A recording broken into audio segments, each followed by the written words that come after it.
I know a lot of you, I've seen you around and we've become friends over the years. My role in this industry has been shifting a lot lately. At the end of last year, I decided I no longer wanted to work for the city of Albuquerque, and I left and started a small company with some other fellows. And we were having fun, but it didn't quite get off the ground. And so I am now operating as an independent horticultural consultant. Whoops, and I'm hitting the wrong buttons too fast here. Getting ahead of myself. I am a board certified master arborist, one of two in the state.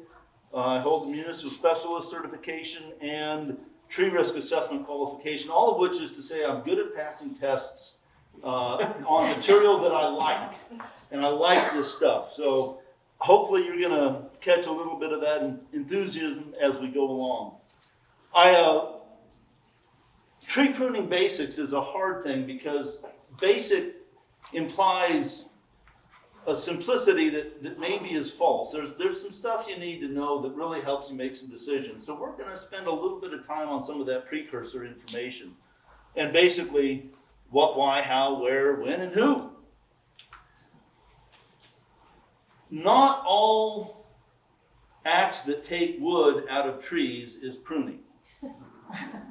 I had a past director in the department when I was with the city who scolded me for being concerned about pruning street trees. He said, "We don't need to prune those, the trucks do it for us." I disagreed.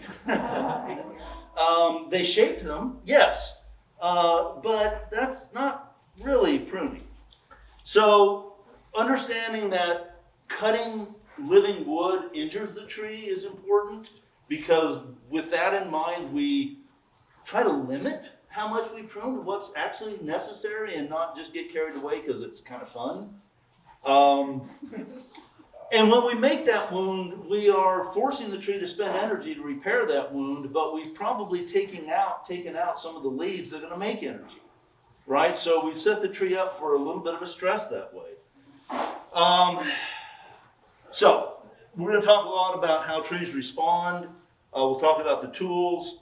And I'll make reference to the times when it's good to bring in the professionals. And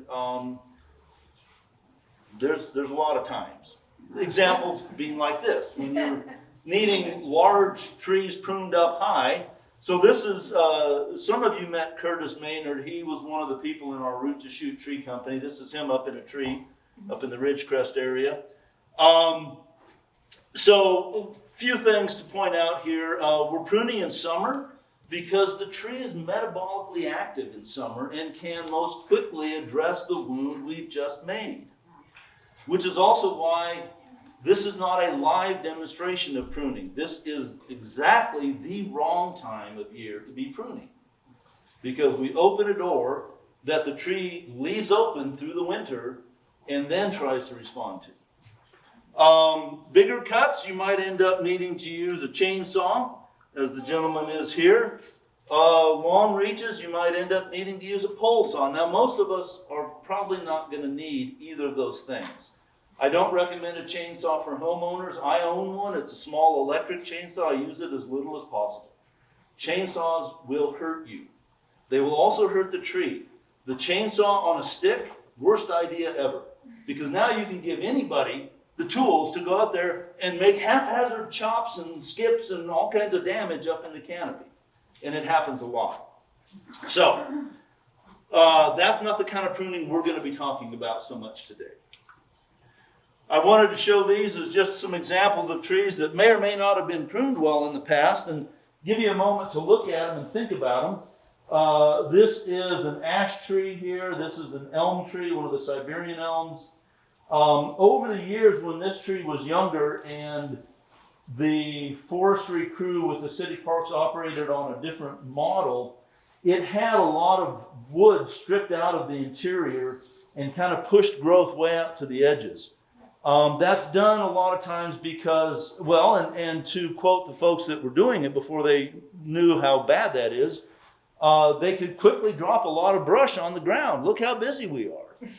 And now we know that interior foliage is pure money for the tree. Those leaves keep functioning during the hot summer days when the outermost leaves close up their little openings because they can't lose that much water. And when they close those openings, they're not taking in CO2, so they're not making sugar. But everything they shade is still functional. Those interior leaves and branches also really help dissipate wind as it moves through the canopy. And with a lot of small pieces, each moving independently, less stress happens anywhere in the system. When we strip all that out, we put a lot of stress on that whole limb. So this tree maybe was a little over pruned. This tree was under pruned. And that's not a fault of the forestry unit with the city. There's too few people and too many trees. This tree got planted and walked away from. And it's okay, except we've got some really narrow crotch angles and some other things that structurally are not ideal. The tree is healthy. Health and structure are related but not synonymous. So things to think about. I'm also going to refer a little bit to different natural growth forms. Genetics play a part. And when we talk about an excurrent tree, this is a tree like this little bur oak or a lot of our conifers. Think about say a ponderosa pine, that naturally will grow a single trunk with small side branches coming off at wide angles. Mechanically, that is the strongest form for a tree to have. But more trees probably grow in a decurrent form. This is a really overgrown crabapple. Nice tree, but they sprawl quickly. And you have to understand that when trees are taken out of a forest, which is natural tree habitat, and planted out in the open in a yard or a park, they are no longer trying to grow quickly upright to reach the light in this competitive environment. They can grow in all directions and get light, and they do. So that's good for the tree. It's a lot of leaves making a lot of sugar, but structurally we end up with a lot of weak angles, a lot of over long horizontal branches, a lot more breakage and trouble. So we might approach these two different forms differently. I would probably do a lot more early pruning on a decurrent tree than I might on an excurrent tree because the excurrent tree is already growing strong. But let's talk about the why then. There's a few reasons, there's good reasons to make wounds in trees, which again is what pruning does. With young trees, giving them good structure is critical to avoiding failure of branches or whole trees later. We're going to talk quite a bit about structural pruning. We might need to prune for clearance, or we might need to just prune out dead wood and really congested growth in the canopy. We call that crown cleaning. Sometimes we're pruning because that's a potential hazard. That might be a long horizontal branch with some decay in the middle of it overhanging the busy walkway on a popular campus. Okay, probably needs to be addressed. And with fruit trees, we'll prune, and even some ornamentals, we'll prune to influence blooming and fruiting. In the wild, nobody prunes the trees. They're shaped by the combination of environment and genetics. And again, the natural condition for most trees is a forest where there's light competition all around, and so everybody is racing skyward, and they grow narrower and stronger canopies. So this idea of structural pruning, what we're trying to do is recognize weaknesses as we see them starting to grow in the tree and address them so that what we leave is the strongest part of what the tree is naturally presenting us. This gives us less repair later, less failure later. And I think it's like, getting that kid in a good preschool and then a good elementary and a good high school and off to college. If you wait till they're 20 and say, this is a book, these are words, that's not going to help, right? So think of trees that way. They take guidance through their early youth to not become wayward. And structural pruning is so critical to good form, and it's actually, once you understand the basics of it, it is the easy pruning that you, the homeowner, could do. All right, jumping back here.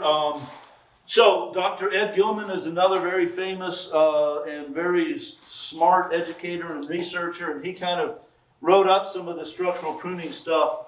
So the goals are early in the life of the tree to try to keep one dominant leader going upward, as much as the natural form of that tree allows. If we're talking about a desert willow or a vitex, no. They don't want to grow that way, and they're not going to get so big that they need to have that strong structure. They can fall apart, and chances are nobody's going to get hurt. Identifying the lowest branch in the permanent canopy. Depending on where that tree is planted, let's say you plant a young tree this big, kind of close to the sidewalk, no branch on that tree is part of the permanent canopy. You're going to need to prune them off so that they don't cause clearance issues, but you're not going to prune them off right away because they're holding the leaves, and so you have to manage those. We'll talk about that as it comes up here in a moment. The ones that are not permanent but are going to be left, you kind of head them back successively to stunt them, but leave them there with their leaves to feed sugars into low trunk growth and root growth. As you're looking at that growth over time, you're kind of spacing the main branches. You ideally maybe 12 to 18 inches between main scaffolding branches coming out in different directions. When you have a lot of branching at one spot, there's a lot of tension in that one spot, a lot of forces acting and stress acting. Ideally, the side branches are going to be 1/2 the diameter of the main trunk or less. That keeps them kind of subordinated in their growth habit, and they're not trying to compete to be the leader. And then we'll talk about branch inclusions as well. So, the dominant leader in this case, again, this is a young bur oak in the winter. It has naturally given me a dominant leader. Now, right up here, I might have a decision point, or I might say, you know what, that's 16 feet above ground. It can go ahead and branch there. And if it's a wide angle, I'm more inclined to let it. If it's a narrow angle, I'm more inclined to remove it. Permanent canopy in this case, we might remove one more branch down here, but we're pretty much all permanent canopy. The branches are significantly smaller than the main trunk. We've got nice wide crotch angles. The wider the crotch angle and the greater the size difference, the stronger the union.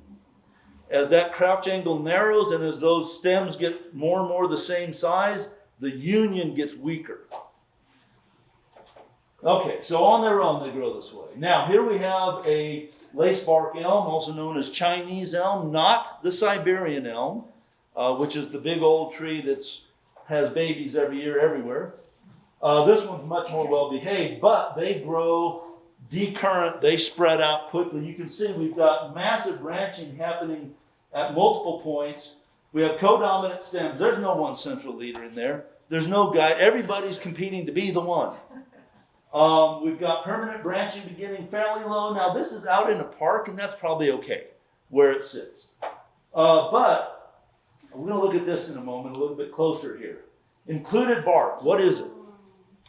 Included bark happens when either a side branch or two stems are growing with such a tight angle that we end up with bark folded down into that union area. So from here to here, there is no fiber connecting those two pieces of wood. They're connected down here.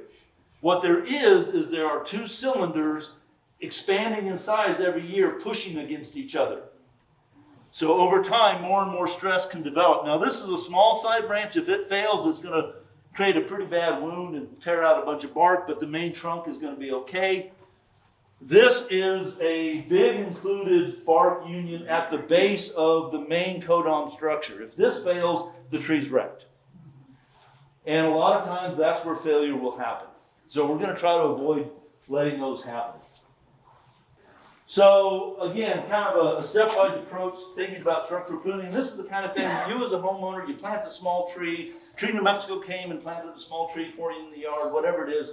You can do this kind of work. You might need a step ladder, so you might, depending if you like to get 4 feet off the ground, some of this work you can do. You might sometimes ask somebody that's more comfortable on a ladder to do some of it for you. But dead, dying, or severely damaged branches can be removed. And just start with that, get them out of the way. Now, severely damaged, if I have, especially in a more mature tree, if I have a branch that has broken but stabilized and still has a bunch of leaves on it, I'll probably leave it, as opposed to making a bigger wound and removing all of that sugar potential. It's a trade-off, you know, because that broken wound is less likely to be able to seal than a well-made pruning cut. But if I'm talking about a 6-inch diameter limb, it's not going to seal anyways. And the sealing is to prevent decay getting in. We'll talk about that in a moment. All right, so these are the steps you go through. Couple of points here. There's a thing called dosage. How much can you take out in a given season before you really impact the tree's ability to keep going? With a strong growing young tree, we're talking about maybe 25%. If it's really strong growing and right off the bat you notice, I have a major, co-dominant included bark union at 3 feet off the ground and it's going to split, maybe you just go ahead at that point and take off half the tree. If it's a really strong young tree growing very vigorously. Or you reduce half of it and the next year reduce it more and the next year take it off. You can do it stepwise as well. Older trees and trees that are struggling, that dosage goes down. The leaves are what keeps the tree going. They are the sources of the energy the tree needs. So here's an example. Here's a tree before pruning. We've got a co-dominant leader developing right down in here. We've got all of these 3 points, A, B, and C, kind of pretty close to the same height. You could even add D over here and E over here. All of those are going to be growing at about the same rate because the height of that bud on the plant influences how much growth hormone accumulates in it. The higher it is, the more growth hormone it has, and that pushes growth. So they're all racing to be the one. So in a light pruning approach, what was done was on A, we took it off right here with what's called a reduction cut, and we'll talk about that. Here's an example. A reduction cut takes off the larger part of the limb from that point forward, reducing it to a smaller side branch. And it brings your canopy down. All right? So they reduced the side leaders that were competing. This one down here, there's a long one that comes up into form B up in here. They took it off way down in here. This one is a little bit more pruned, much the same approach. Instead of taking that limb off there, they took it all the way down here and opened all this up even more. So there's different ways to approach that, but you can see in either way, what has happened is they've retained one central leader as the highest point, and they've taken out its competition. So that's the main thing, is to take out the competition for the one dominant leader that you want to keep going. Selecting the lowest permanent branch, where that tree is and what its purpose in that landscape is going to matter. So if I've got a tree that's not near any walkways and I want it for screening, I may not prune any of those low branches unless they're just really badly attached. I want the canopy to screen. On the other hand, if it's right over, right next to a driveway in a house, there's a walkway, there's a sidewalk, I'm going to be looking more at getting required or safe clearance heights in there. All right. So on young trees, like I said, if I just planted a little bitty tree in a place where there's going to be clearance issues, none of the small branches it has right now may be part of the permanent canopy. They all may be temporary until new canopy grows in, and so I'll manage them. Scaffolding branches, we're looking for branches with good attachment, good size, meaning a good size ratio. So if it's nearly the size of the stem we're trying to keep, that's not good size, that's too big. We want it half the diameter or less. And we want it pointing in a desirable direction. As you look at a tree, you can just kind of in your mind take that branch tip and push it forward in the same line it's going. Where does it go? Oh, it hits that window. Well, take it off now when you can make a 1-inch diameter cut, as opposed to waiting until it breaks the window when it's flapping around and then you'd make a 6-inch cut. And again, we're looking ideally at 12 to 8 inches between the scaffold branches. By the way, I'm here to tell you that no tree I've ever met studied the pictures. Not a one of them looks the way it's supposed to, but it helps. This is the same tree over time, okay? Over, let's say, 3 different years. So at planting, we've got a lot of small branches down low, and we've got the beginning of a permanent canopy here. The next year, these have been reduced in number, and any growth they put on has been reduced in length. All right, but we've still left some of these because we haven't grown a whole lot of new canopy up here yet. But the tree really takes off, and by that 3rd year, we're getting a lot of canopy up here, so we can go ahead now and take those temporary branches off because we've allowed the tree to grow enough canopy to replace that. Okay, so I already said this. Pruning cycle. How often do you hit that tree?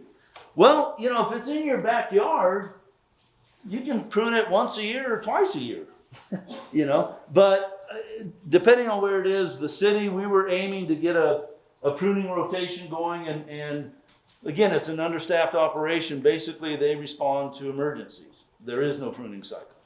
So we try to prune things right at planting, any necessary structural pruning that is obvious at planting, because honestly, that tree may not get another visit.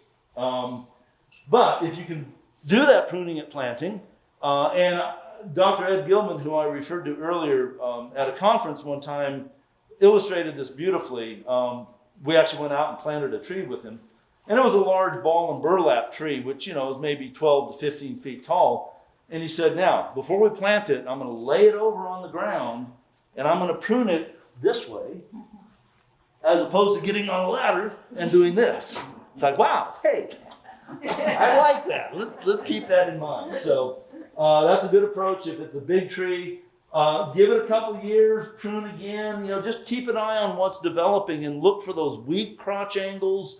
I also look for redundancy. If I have 2 branches 6 inches apart that are growing in roughly the same direction, I'm probably going to take one of them out. So which one has the best angle? Which one has the best orientation? You're going to have to make a judgment call. So if you do this well initially, you set the tree up to have that strong form that is going to need minimal pruning later on. In my opinion, mature trees should be pruned any tree, frankly, should be pruned as little as necessary. The tree knows what it's doing putting leaves out there. You know, never think that you're smarter than that tree on how to be a tree. All right, they've practiced this for a while. Now, fruit trees are different because with fruit trees, we're really pruning for accessibility and production. I had a little bit of a philosophical disagreement with a friend who was talking about the backyard fruit tree in most residences is as much amenity, shade, and flower tree as it is food production. So maybe we prune those a little bit more like a landscape tree and a little less like a production tree. And I don't disagree with that. But when you put in 3 or 4 apple trees, you're putting in production. And so you kind of want to keep that in mind too. Why are you growing this tree? If it's purely for ornament and maybe a little bit for food, then you're probably going to approach it more like a landscape tree and less like a production tree. With most of the stone fruits being peach, apricot, cherry, even to some degree, this open vase form is what's typically grown. It allows a lot of sunlight to get into the canopy and reach all the fruit and help ripen them well. Then you've got a central leader, often used with apple, cherry, pear, where if this were allowed to keep going, it could get tall. But at some point you go, I'm just going to keep this at the height. I've got that situation right now in my backyard. I've got a cherry tree that's reasonably young and it's pushing now 18 feet. And I'm looking at the top of it going, do I just leave that for the birds and let it be tall? Or do I prune it shorter so I can get more of that fruit? And I haven't decided yet. I'll probably leave some for the birds. This was just a really nice illustration of good pruning, and it kind of reminded me of a fruit tree example from the other one, but this applies to any tree really. Here's the issue. We bought this tree at the nursery. It's got 3 competing leaders. It's got all the side branching. What do? So in this case, they pruned everything off but the central leaders, and now they've got this really weak union down here with all of this mess up higher, as opposed to the selective pruning to build that scaffolding framework with some distance and space. Each branch gets its own real estate. Clearance pruning, again, this is something that you're probably going to want to refer to professionals. This is a power drop running right through here, and he's pruning very carefully to get some stuff from around that power drop. Power drops, most arborists will go ahead and work around, even though technically, unless you are a line clearance certified arborist, you are expected to get no closer than 10 feet to any potentially energized utility line, which is any of them. So you use your best judgment, but certainly anything up on the higher poles running that way, don't do it. Don't do it. Tree work is very, very dangerous, and one of the big dangers in tree work, at least professionally, is electrocution. You might be pruning for, the branches are starting to hit the chimney or the house, and so again, we're talking about some light reduction pruning at the end, which is going to take weight and length out. So you take the weight out and it rises a little bit, and you've taken length out, and now you've gained another 5 years before you have to go back in and do that same kind of small pruning treatment. Safety, this is one I laugh about. People will prune the low branches away so the bad guys can't hide under them. I don't know that really happens a lot. What I do know is in one of the city parks, we have some pine trees with low canopy that a homeless fellow, I don't think he was a bad guy, I think he was just homeless, was camping under, but we were told, we don't want that, even though the park was full of them. Prune that tree up so that it's not as cozy under there. So we did, and the next day there was a charcoal grill under it. So, we made things better for that gentleman, I guess. Crown cleaning is getting out all of these things like the included bark area and the dead branch. Water sprouts are a tricky issue because, again, the tree is putting growth where it knows that growth is going to benefit it. So I will often approach these in terms of I'll take some of them out and I'll cut the other ones back by half to try to get them eventually to kind of branch out and form sub-canopy branches down inside there. But that may take a little bit of time and several years of going back and massaging that. Risk mitigation, big old dead branch over a house, and this, even a small branch falling 15 feet through clear space and hitting you in the noggin is going to hurt like the dickens. So, professionals with equipment and training. Crown thinning, we're talking about reducing density. It's done by taking small cuts in the outer canopy. You're not reducing the length, you're just thinning out that end. Crown reduction, if you've got something that's overgrown, again, you can see here what's missing is the long parts, but they've made these with reduction cuts, which, again, cut the larger part off and leave a slightly smaller part. You can see a lot of reduction cuts in this tree. Not ideal, but if you have to control size, that's how you're going to do it. As opposed to topping, here we've got a power line running right above the tree. In this case, the reduction pruning that's done kind of pushes the growth out and around. We're just topping those. All the new growth comes right back up into the lines. So topping is not proper reduction, and neither is it pollarding. Pollarding is a different thing. It's done a lot in Europe, not so much here. This is down on the Isleta Boulevard at Quality Baits. They do it. It's when you have a tree that every year you cut off all of that new growth at that big knuckle. And every year it puts out new growth, and every season you cut it back to that big knuckle. And you keep a very tight, bushy, shorter canopy. But the year that you stop doing that, all of those branches keep growing, and they're very weakly attached to a decaying knob, and the whole thing can fall apart. So once you go down this road, stay on this road. All right, talk a little bit about how to prune. Good tool, sharp blades, cleaned and oiled regularly. Does anybody know what this is? An industrial emery board. It's actually a diamond dust file for sharpening pruning tools. So for an example, this hand pruner here, one of the things to know about pruning tools like these bypass pruners is that the blade is beveled on one side only. Does that make sense? So it's got a flat side and then a beveled side. You don't want to sharpen the flat side. You're only sharpening the bevel. Otherwise, you're going to ruin that tight bypass function where the sharp blade bypasses the square blade. Even the square blade can be dressed with this. You're just trying to keep a sharp corner on that one. And a little bit later, I have another pair of clippers that need some sharpening, and I was going to, at the end of this, just do a quick demonstration, and I'll wait for that. Hand pruners, hand saws. So a couple of different good hand saws to use. This is a smaller version. I need to clean it a little bit. The teeth up in here are very small. These are bigger teeth. This is intended for a lot of maybe fruit tree work where you've been pruning it every year. So unless you have breakage, you're not taking anything big. And these fine teeth, you can do small cuts real well.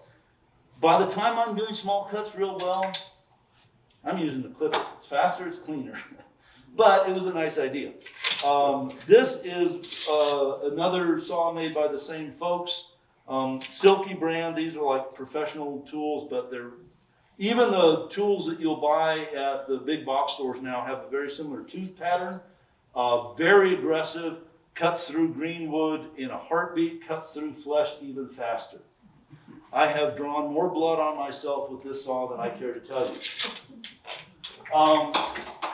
So be careful with them. Gloves, if you remember them, are great. I often remember them as soon as I draw blood. These I like because they're soft and they're tight and they grip pretty well, so I have still some amount of dexterity where a thick leather glove, I can't really feel what's going on. Pole tools and power tools. So I brought a couple of different pole tools here, just as an example. And again, as a homeowner, you may, if you have a lot of trees and you are interested in it, you may want one or both of these. This is like that saw blade, but it's got a little bit of reach to it. I have an extension, I can get even more reach. The longer the reach, the harder it is to control it and aim it well. Given the option of getting on a ladder and using a hand saw or using this, I'll get on the ladder just to be more precise. Sometimes that's not an option. Similarly, a pole clipper. I'm not going to unwind this, but if I do, I can use it to pull this right here, and I have a nice clip action going on. This is pretty sweet. You can get up a little bit higher and do some of those little removals of thinning and reduction cuts that you might want to do. Power tools. Again, I think for most homeowners that's going too far. That said, some of the newer electric chainsaws and small electric chainsaws seem to be really good quality. They have good runtime, and the one thing about an electric chainsaw that makes it less dangerous than a gas-powered one is if I'm running my electric chainsaw, we can still have a conversation and hear each other. So I'm a little bit more aware, if I've got a power chainsaw on, I can't hear over the chainsaw, and especially because I'm wearing ear protection too. But again, I would avoid that when possible. When you can, focus any pruning in outer canopy positions. Making smaller cuts out here sometimes is better than a few large cuts because a smaller cut is going to seal more quickly and more easily. That said, I can spend a whole bunch of time out here making small cuts and then finally get to the point and realize, you know what, I'm just going to take that whole branch. So experience helps. You'll see over time, and you will make mistakes. That's how we learn. Again, 25%. The branch collar, we're going to talk about that in a moment. The right time of year, I've mentioned this already, and it'll come up yet again, but the right time of year for pruning is either right at the end of winter, early spring, before the leaves get expanded. The tree will wake up pretty quickly and be able to deal with the wounds you've made, and you can see the structure. So especially, this is done a lot in fruit tree pruning, where again, if we've been managing those trees over time, we're not looking at major issues, we're just fine-tuning stuff. But then as soon as the leaves push out, go find something else to do for a couple of months. The tree has spent all of its stored energy putting out new food factories, has not recouped that energy yet. It's putting on growth, which means it's more focused on growth than on repair. So let that flush of growth come in, and then maybe in late May you can start looking at it again. And especially for bigger tree and bigger sized wounds to be made, pruning in midsummer is the time to do it. Late May through August, because the tree is metabolically active and can most quickly address the wound. And we're going to talk a little bit about how it does that, how it addresses the wound. And again, a light touch is always preferred. There we go. So less is more. Just examples of pruning tools.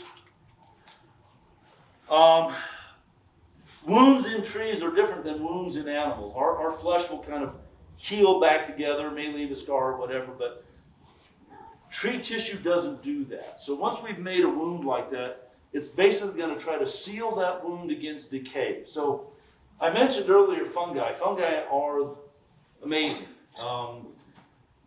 but they're not all beneficial. Some are, some aren't. So decay happens because there are fungi out there that break down cellulose and lignin. And if they didn't, we wouldn't get recycling of all that nutrient.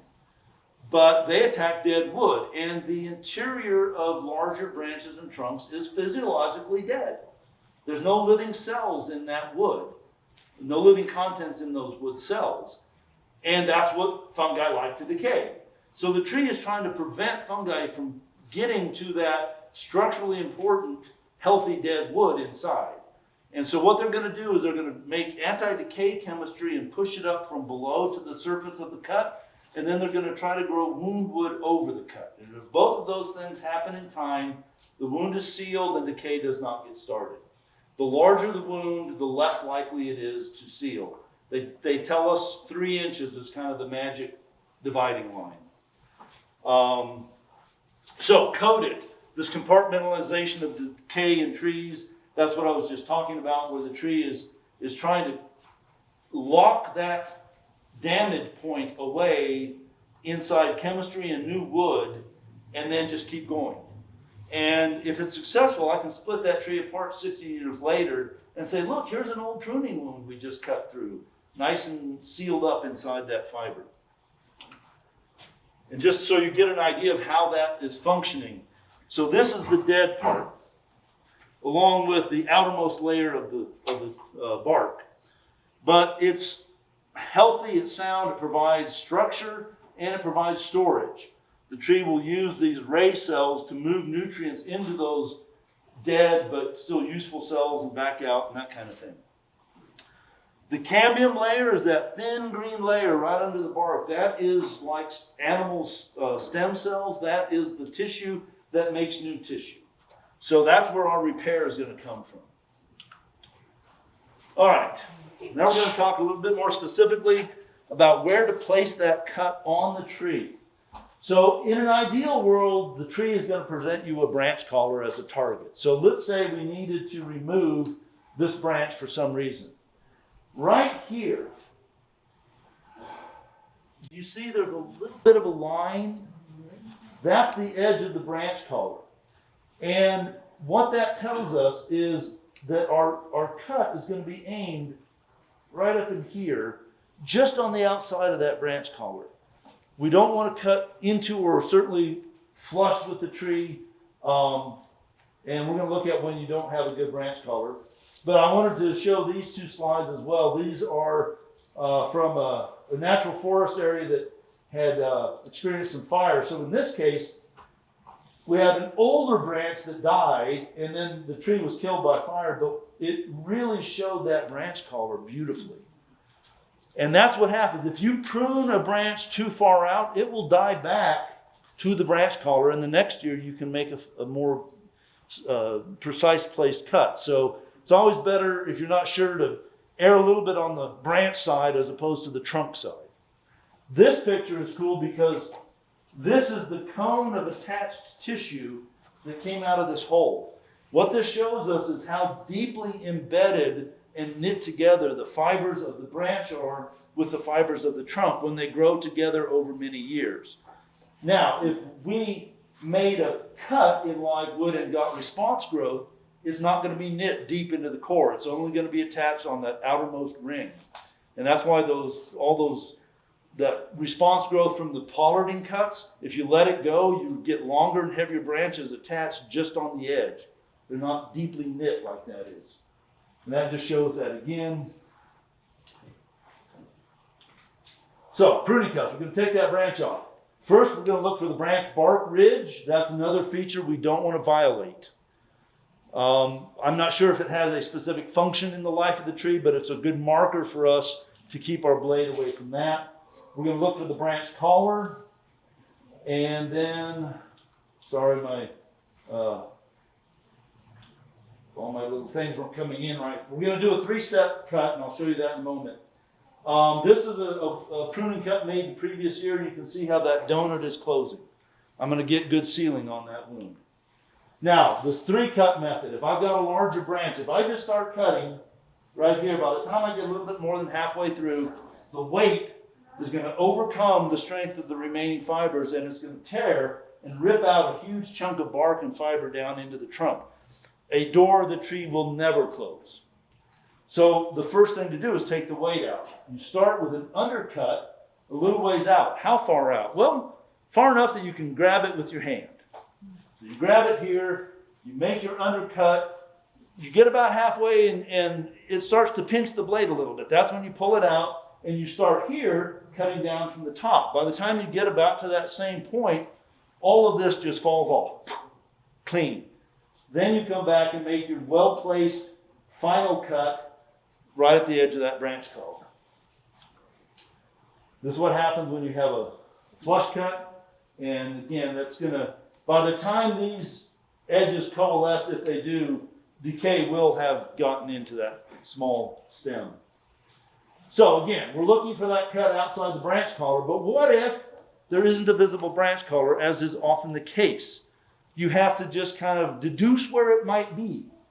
And so in this drawing, what they've done is drawn a line straight down from the belly of the union here, the top of the branch bark ridge, a straight line. Now, whatever this angle is over to the branch bark ridge, they're saying a similar angle over here, although they drew it very tight. I would probably put it a little bit further out here. Again, with the idea that if I'm off target to the branch side, the tree will correct me, but if I'm off target to the tree side, it's going to have a hard time sealing that wound.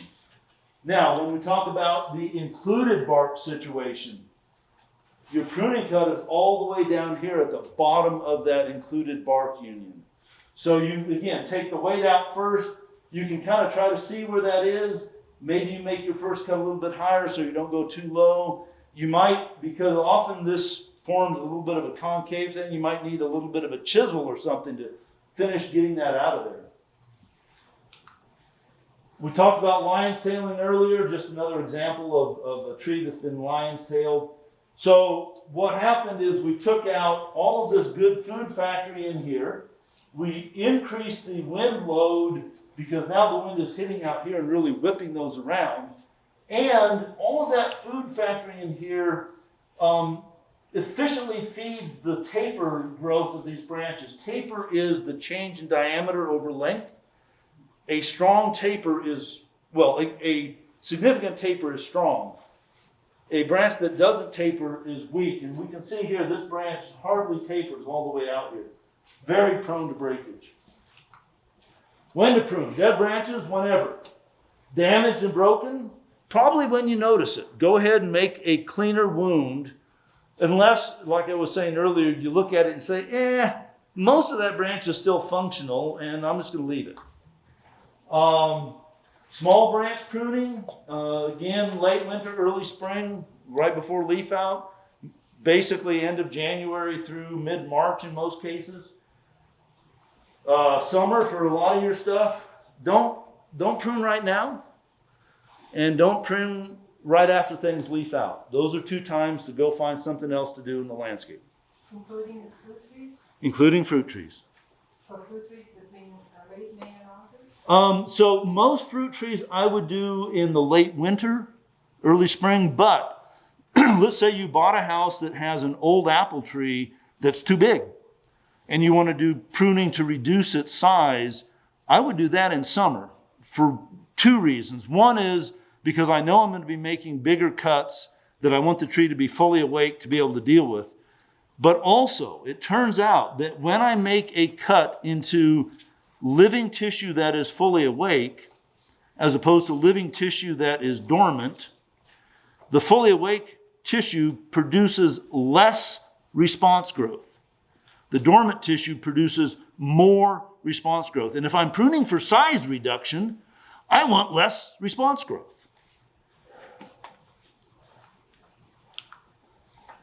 All right, who can do the pruning? A lot of folks can. You guys can do pruning.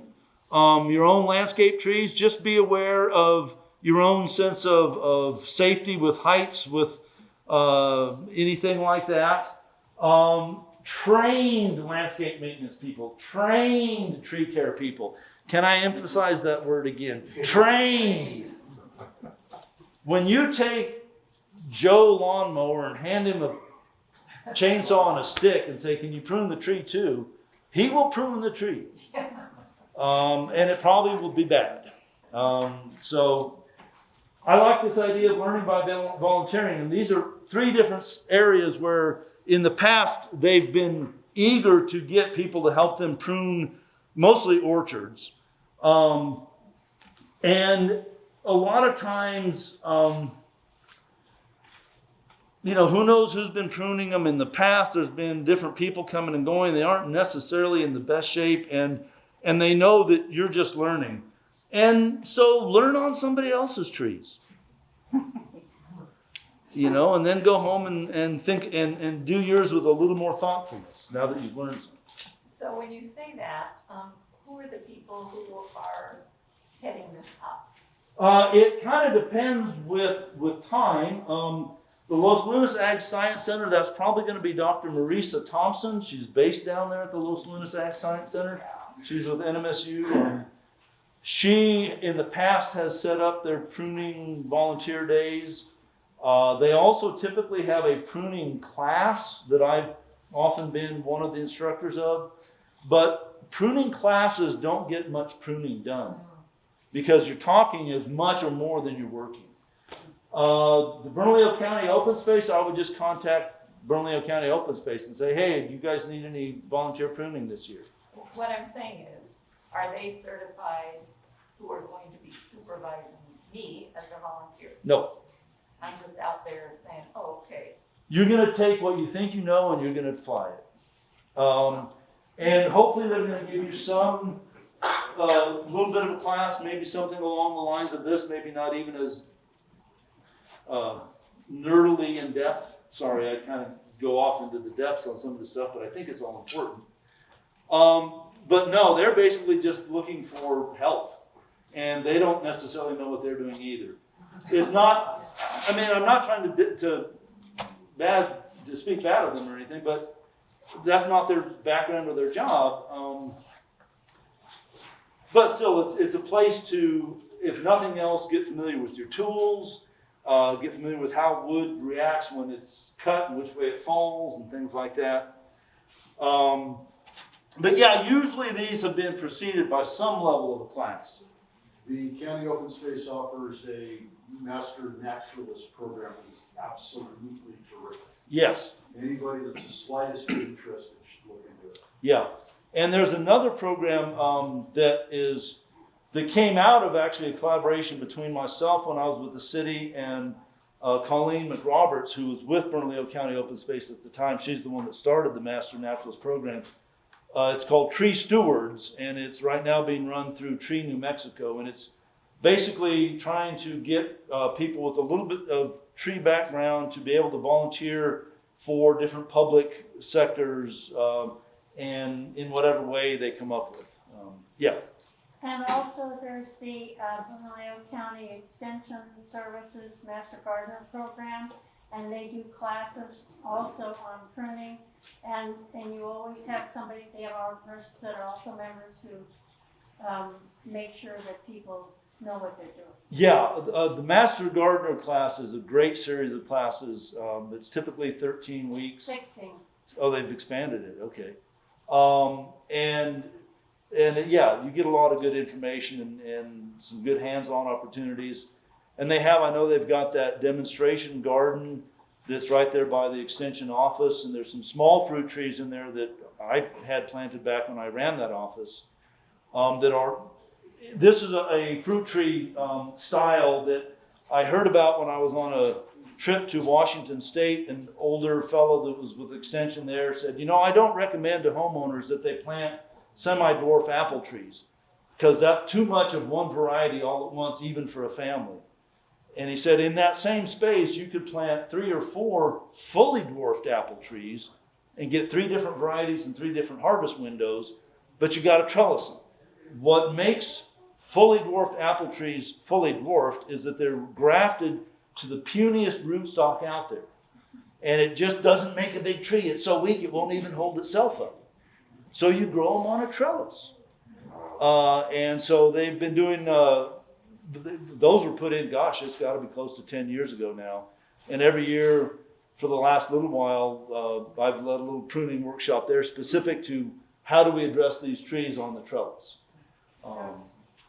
So there's a lot of good stuff out there, yes. That's a very typical growth in the Netherlands, they do that, because of space. Yeah. And it's kind of like espalier, but it's often without the wall, right? It's just the trellising.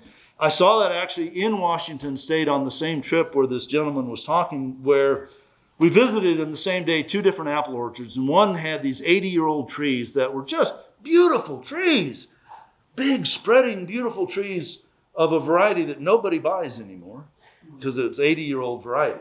We went down the road a little ways, and there were these rows and rows and rows of tall A-frame trellises with fully dwarfing fruit trees. No, they were V trellises, not A-frame. They were V trellises. So here's the row. Every 2 foot, there's a fully dwarfing apple tree planted, and they trellis them on the opposite sides of that V. And all their money is in hardware. If that variety goes out of vogue, they rip out the trees, they replant 3 years later, they're back in money. So it's not as pretty from a tree perspective, but I understand why you do it from a business perspective. All right, that is kind of what I had prepared to say. So I know this was a lot of information, and hopefully, a lot of it was kind of background, but I think the background helps understand how that tree is going to respond, and then why we do what we do, as opposed to just saying, do this, do this, do this. So I guess with that, we're done.